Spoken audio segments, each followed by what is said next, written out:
Alright, well first off I want to tell everybody I appreciate all the subscriptions that I've been getting and a lot of the messages that I've been getting here recently. Weather's turning off pretty good here in South Carolina. We up in the mid 70s. I know a lot of you guys up towards Wisconsin and stuff like that, y'all still getting pounded with some snow and everything, but sorry. Alright, today what we're going to do is I'm going to go over my fire kit with you, what little bit there is of it, and just try to explain a little bit about it. Now you got to keep in mind this is just a beginner's kit. This is going to be something that's going to be added to later. Right now it's just the bare essential part of it. So come on in here and we'll go ahead and we'll take a look at what's on the table. Alright guys, well this is what little bit of a fire kit I got started so far. We'll go ahead and start with the simplest things first if I can hold on to it. I think everybody that ever goes out they'll probably say that this is probably the first thing you should use as far as for having something for fire, but they don't always work, especially if the temperature's real cold. Or the only problem with this is it will run out of flint and it will run out of fluid. So that's always your first go-to, of course, but it's not necessarily the only thing you should tote, in my opinion. I mean, everybody's got different opinions. Along with that, I take these waterproof matches that's actually put in a Tic Tac tin. Put the striker on the side there, holds them pretty good. You come over here to this, of course everybody knows what this is. It's the magnesium bar with the striker on the front. The only problem with this is, as far as I can see, is it takes a lot of these shavings to actually even get a fire going as far as that goes. You can pick them up just about anywhere. You can get them for about $3–5, something like that. I mean, they're good for what they are, but I wouldn't want to have to trust my life to it. And then you come up here, everybody knows what this is. This is the magnification lens, or what a lot of people call solar ignition.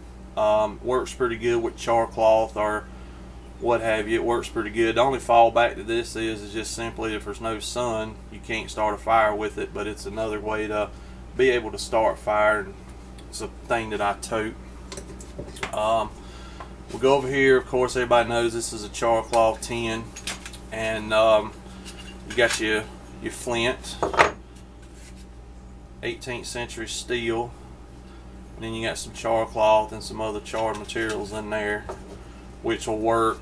Char cloth will work good either with your solar ignition, or you can always go to the Bear Grylls fire starter. It's to me, this is probably the best way to go. Once you get this coating off of here, it works good for that.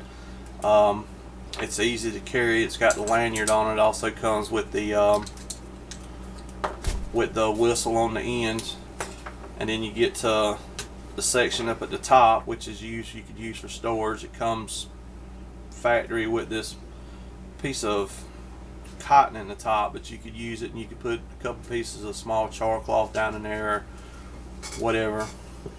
So that works good. I would probably rather have that than most of it. And then of course you got your jute twine, and then you got some lamp oil, which is good for actually getting your fire started, especially in damp conditions. It works pretty good.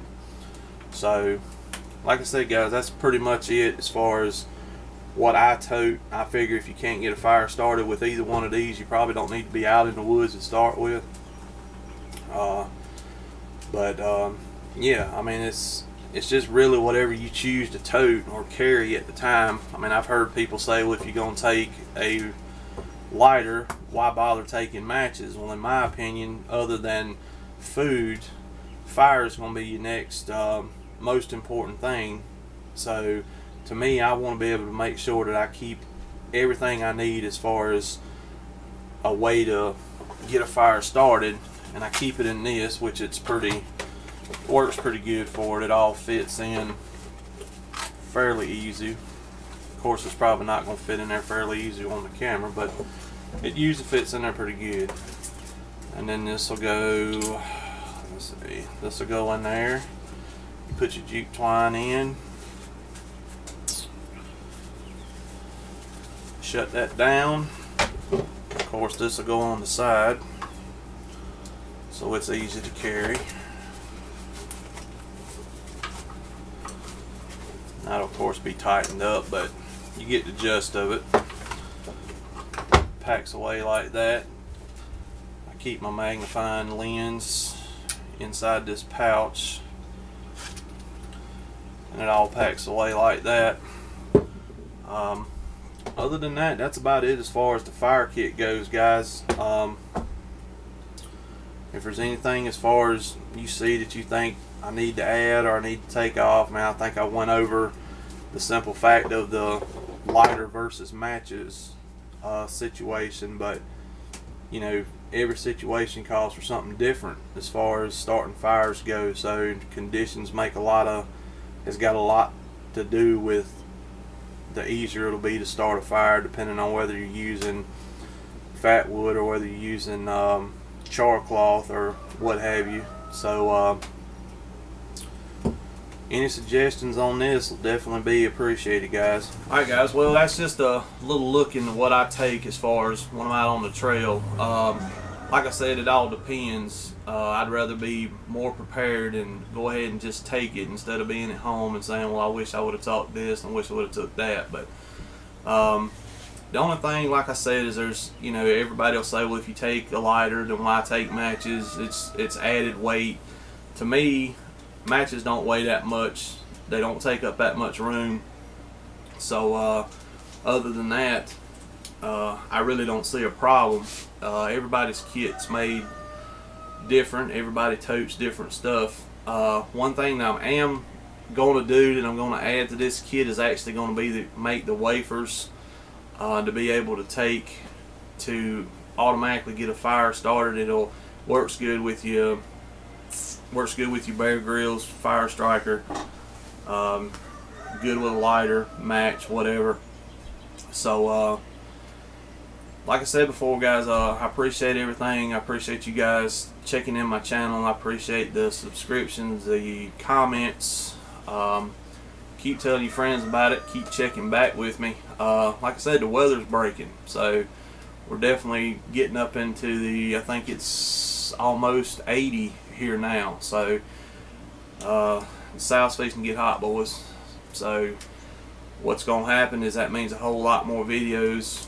I'm thinking this next weekend, or this upcoming weekend actually, there's going to be a Civil War reenactment. It's going to be up the road a piece from us, but if I can get this knee in operating order, I'll get out and try to get you guys a video of that. The quick update on the whole knee situations, I ended up tweaking it last weekend, and it's been pretty bad the last couple of days, so got a break in the weather today and was able to get out here to the shop to actually shoot you guys a video. So